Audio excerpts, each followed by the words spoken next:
right. The team is ready. Welcome to the second presentation in the high technology track. This is New Hampshire DreamTech, or H2Air. That's the one I'm more familiar with. You can explain your names. Go ahead. Okay.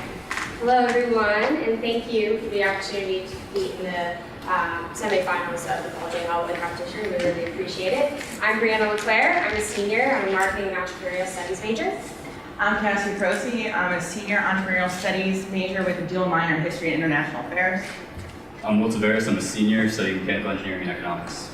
I'm Allison. I'm a senior studying environmental engineering. And our product is H2Air, a patent-pending inline diffused aeration system which removes cancer-causing compounds from public drinking water, giving citizens safe drinking water from treatment to tap.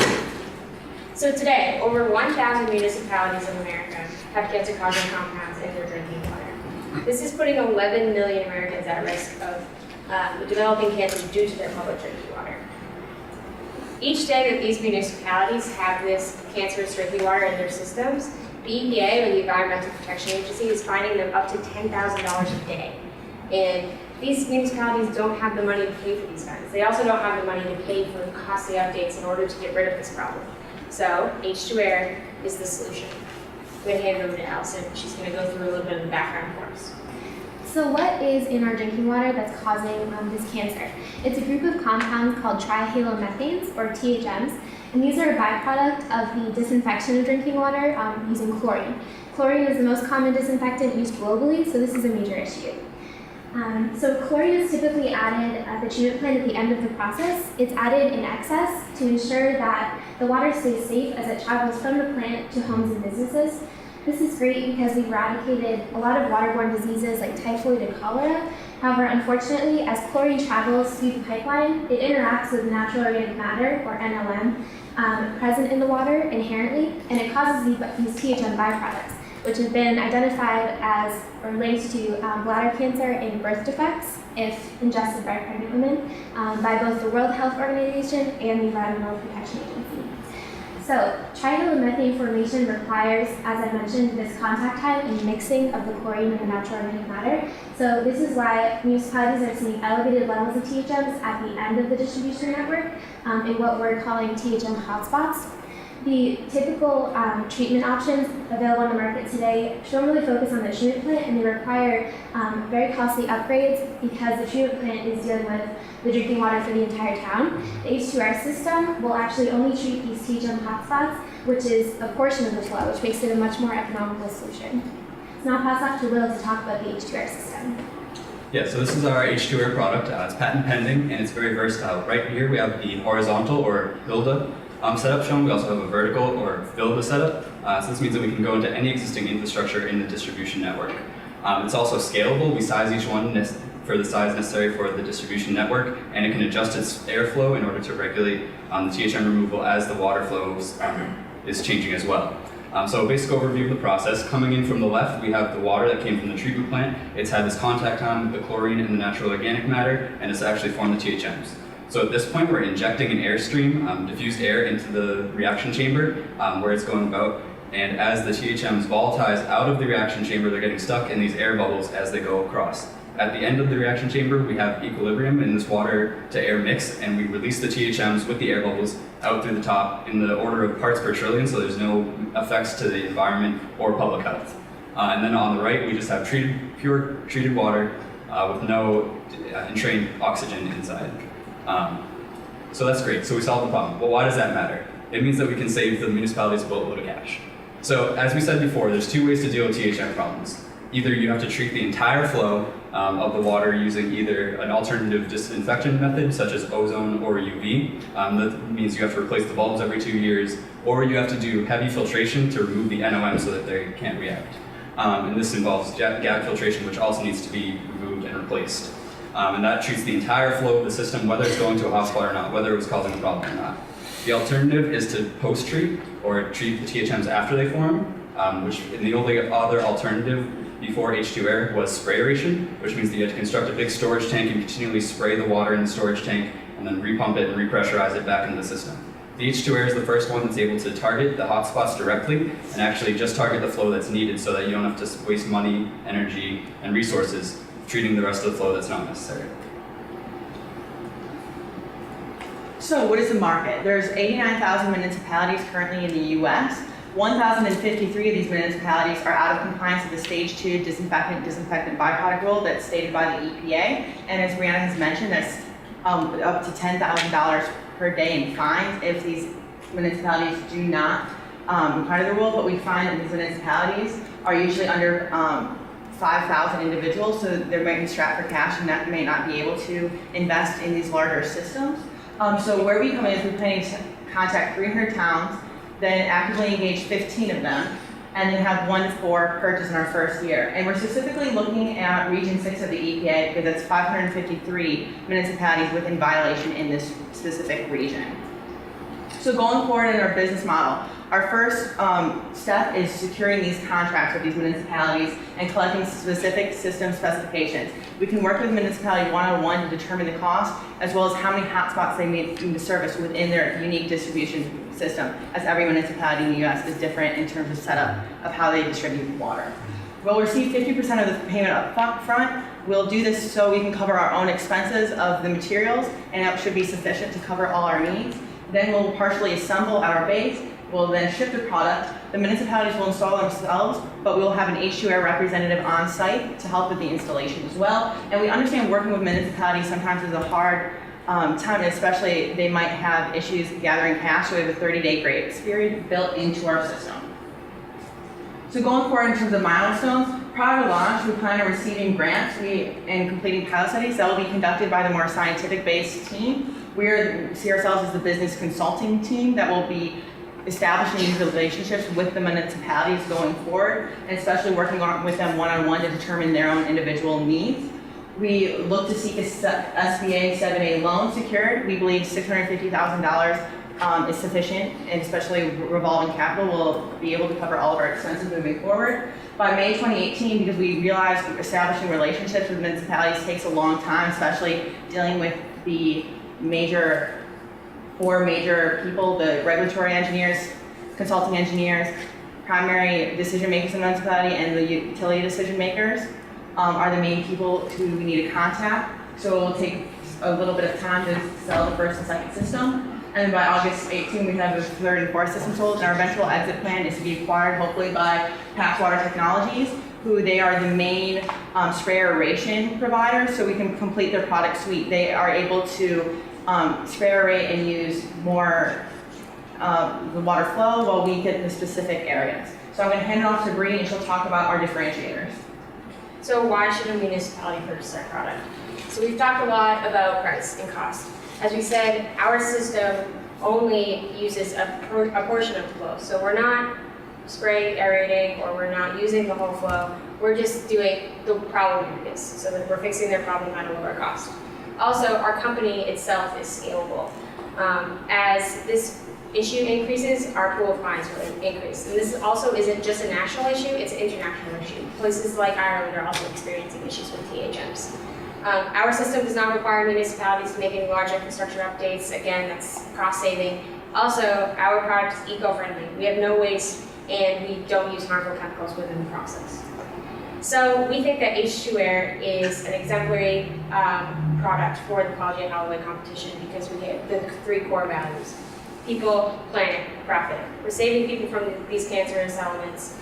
We are making sure that we're not polluting the planet with our product, and we're turning a profit. So with that, we thank you and we welcome your questions.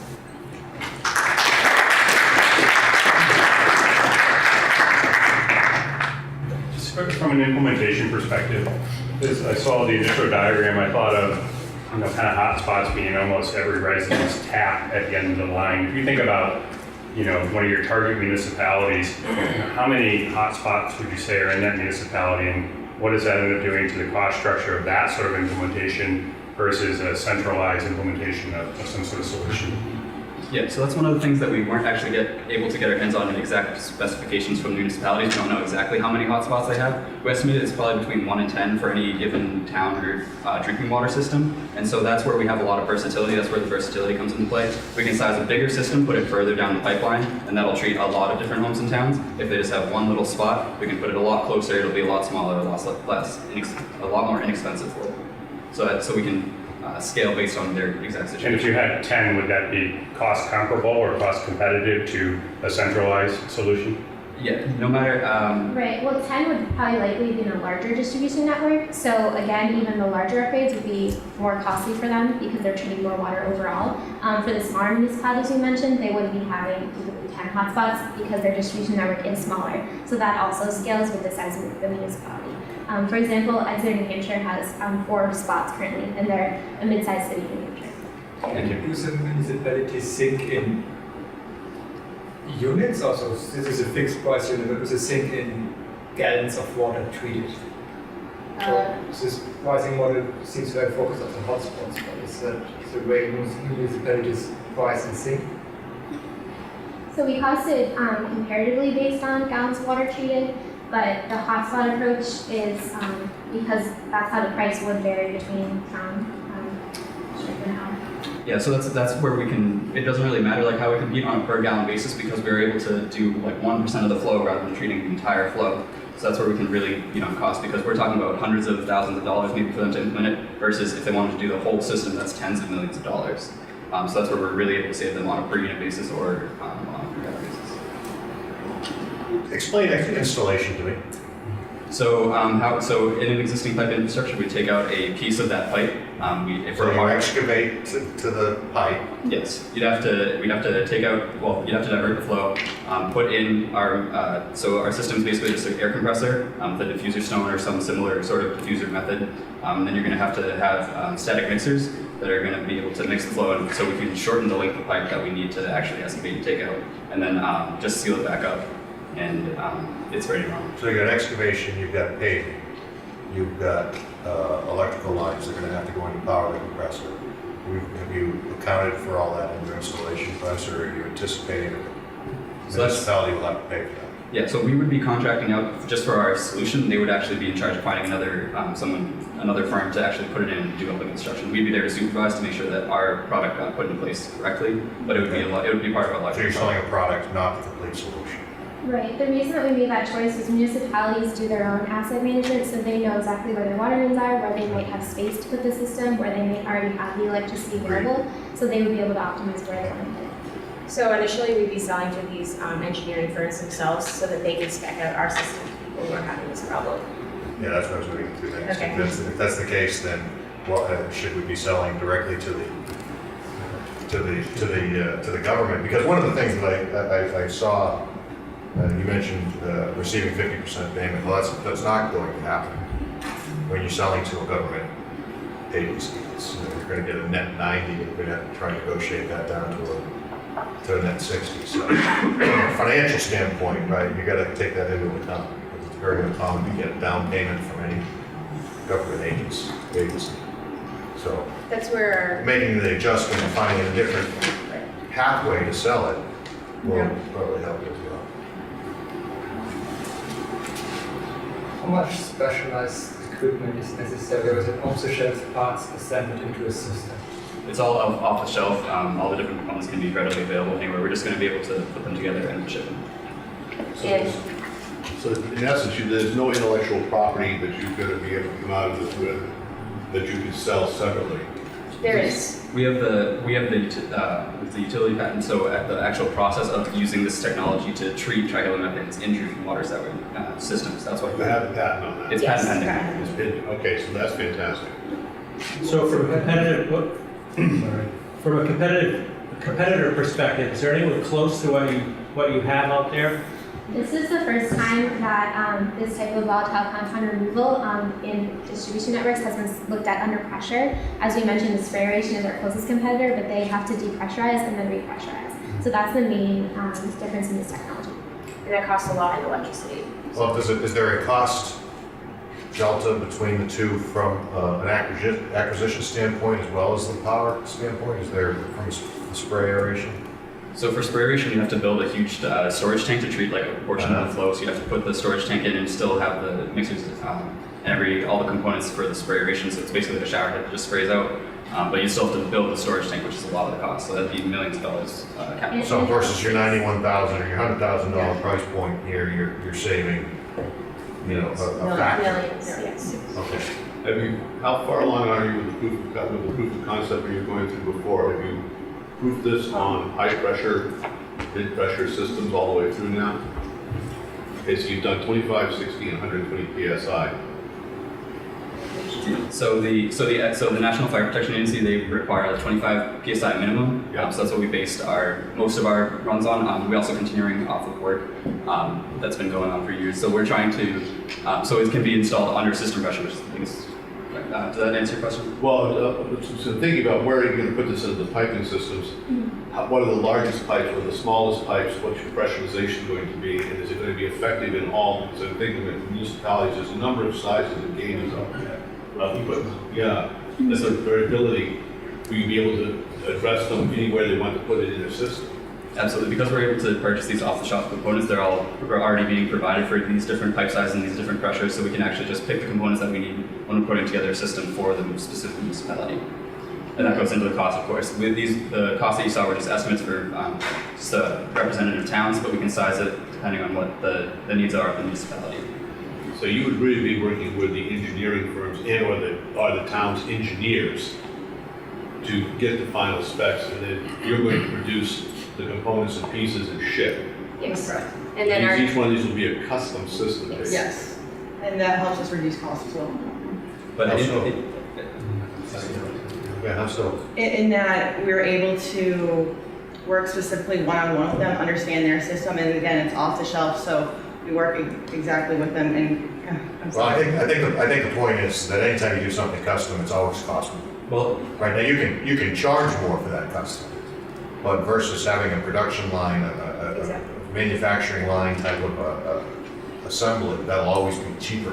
and to touch on that just a little bit, it's not necessarily that it's a custom specifically, like each different one is going to be different. We're going to use a lot of the same components. We're going to have like maybe like a small one, a medium one, and a large one, and then we can just size the different components or like run it at a different rate to do that. So it's not going to be that everyone's different. We have to set up new production and everything. We're just going to run each of our maybe 3 sizes at a different rate for this municipality, depending on what the needs are. Right, because there are standard sizes of water mains existing, so we wouldn't be dealing with a lot of variability in our size. It would just be what size water mains we're doing. Well, I think just at the end of the day, you'd want to have as much stability in your supply chain as you possibly can, because that'll lower your costs, and you can still charge additional for any consulting fees, but you get a larger margin on it. Is there any downside to adding air to the water?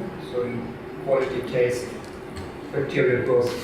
So we don't actually add air to the water. So by the end of the unit process, we have air going in, and then we have the same amount of air with the THMs coming out. So we're not actually entraining any air into the system. There's no actual change in the water besides the removal of the THMs. Anywhere in the bulk. So you're not increasing the dissolved oxygen in the water. it gets released through the system. Right here, up here, that's where the air is released. So all the air that comes in down here is released out here. So it's not going to affect the quality of the water. Are there any EPA regulations that you have to deal with here? I mean, No, in terms of air regulation? well, environmental regulations, I would imagine there's going to be regulatory requirements. No, it's released at such a rate in It's so diluted. that it's micrograms, precious. so it won't be affected. Okay, let me try that a different way then. Are there national regulations on what can be put into the water? A lot of things are all local, meaning there's got to be regulations on what can be tied into a municipal water line. As far as like, are you talking about like primacy or like who takes control of like their water efforts? I'm thinking more regulations on what it has to look like, the spec, in order to be able to put it right into the water line. There's got to be some sort of spec for So limitation. material-wise or air-wise? Yeah, I mean, if you wanted to make food, you'd have to meet a certain level of safety. If you're going to put it into water, I imagine you have to meet a certain level of safety. And that's where the pilot studies come in. As we finish up as we do our first system, the EPA will be involved. It's like checking off that this is a viable solution, that there haven't been any problems. And like as soon as we get, and we have towns coming to us looking for solutions. So as soon as the first one goes through and everyone sees that it's a viable solution, it moves forward pretty easily. Allison, sorry. Allison actually just got a job with the EPA, working with technology, so she would be working directly with that, understanding those kind of issues. Policy barriers. Policy barriers. It's also, each system that they put in is at a state level, so the government doesn't have to approve it, it's the state government. that Well, will. that's, well, kind of what I was getting at, Okay. is there a national standard for that? No, It's good that it's not, because that would run into a problem for you. The only places are You took a job Washington, with the D.C. EPA and then turned around and. No, and as like Cassidy mentioned, rolling out in Region 6, which is Texas and Oklahoma, because if we're dealing with one state's regulatory rules, especially if they have primacy, we're able to affect a lot of systems by talking with one regulatory body in one state. So that's right. Especially looking at Texas, Texas and Oklahoma have the most issues with the system, so starting with some of those states would really help us going forward. Or Michigan. Right? That's a little different. That's a little, everybody and their brothers in Michigan right now. When you look at the critical path of all the components that make up the assembly, which one is the one that makes you most nervous in terms of procurement and availability and maybe evolution of that piece that could be changed? And how do you safeguard against that? Well, so, I mean, there's nothing very specialized in any of the components. Our biggest cost is the compressor, obviously just because it's a large capital cost. But moving forward, those are fairly standardized. There's a lot of different suppliers, so we don't have any supply chain problems. But we hope to, once we move forward and find what sizes we really need, we hope to partner with those specific suppliers so we can understand that we'll have an ongoing basis of needing the same ones over and over. And a follow-up question. Have you thought about any other potential markets for this product other than what we're seeing here today? What would that be? Yep, so going again with drinking water or even surface water, any compound that's volatile, so volatile organic compounds and other different species that are volatile, anything that's volatile can be treated with our system. We're just focusing on THMs because of the recent regulatory upgrades, so there's a lot of change and there's a lot of growth in that field, but we can be applied to a number of different situations. Yeah, once we have the establishment, especially after the pilot studies, I think we'll be seeing a lot of interest. Actually, additionally, in groundwater treatment is something that we're hoping to explore with air stripping towers, because they're currently removing volatile compounds by doing that same spray usage. So being able to treat groundwater under pressure could be a very large application of this technology as well in the future. Who owns the patent? Who owns the patent? So the patent was filed by the UNH IP office, but the lead innovator would be willing to license it out as an exclusive use for us, so we can get it to market. Is there any use, you've thought of any use for the byproduct that's being emitted to the atmosphere? Could that be used for anything, At this time, anything useful? At this time, no, because to get these municipalities back in compliance, the amount of THMs that we're actually removing and releasing is not even really registerable or measurable by current technology, so there's really no application for this time. Because you're not creating a useful Right. material mass or something else coming out. And all you're doing is just pulling out this very low level of THMs Right, that it's are such in the a water. tiny It's- concentration that even It's to in the harvest parts that per would be very... billion, right? Parts per trillion. Parts per trillion. Yeah. Mhm, exactly. Okay, you're just trying to lower the number. Right. One suggestion, when you're talking about your municipalities and the size, looking at the way you have this thing laid out, what are your thoughts about standard? You say you're standardizing about 3 different sizes, because it looks like your device is taking from a smaller source into a much larger plenum, basically, to allow your aeration to work, and then going back down to the original size of the source. This schematic is just to show the size of the system. So, you could have a larger pipe with the same system of the reactor, smaller pipe. It, like we said, is really versatile, adaptable. So So it really doesn't It care really about the doesn't pressure matter. of it doesn't care all about the pressure of the incoming flow stream at all. That's why we spec it out, and it'll automatically regulate like the airflow based on the water flow, so it'll be constantly updating on its own using the SCADA system, which is used traditionally in any water distribution network. That air-to-water ratio is what's controlling your removal, not so much the pressure, so that's why we're able to easily adapt to whatever system pressure. So do you have electronics that like, so I don't see in the drawing where there's, what is the electronic, see your control module marked there, that control module, is that designed and built now? It's a very simple, you can find these anywhere in the industry. It's just a matter of taking whatever the input flow is and producing the output flow. It's very algorithmic. Yeah, SCADA systems are used very typically in water. Okay, so that's what you're using, then just an That's what we're off-the-shelf. using. Yeah, okay. So, We good on time still? We're out of time. I will allow one more question because we're not that tight, so Okay, great. final question. Can you tell us a little bit about the competencies of the team on the stage and any competencies you need to fill as you seek to execute against this? So we have a marketing person, and I'm a marketing major, and I've done a lot of work in marketing B2B. We also have a mechanical engineer as well as an environmental engineer, so we have those two people to kind of do the processes mechanics as well as policies with working at the EPA. We have two other members that are also business majors. One is in finance and the other one's in entrepreneurial studies. So the one in entrepreneurial studies will be working with getting the money and kind of talking to angel investors, that kind of stuff. And then Cassidy is on international affairs, dual major, so she could work internationally as well as working with other policymakers. So we would be the initial team, and we would be those business consultants going out, talking to the different clients, making relationships with them, because the life of our product is in 20 to 25 years, so we want to make sure that we have those relationships going forward. Thank you. All right, thank you very much.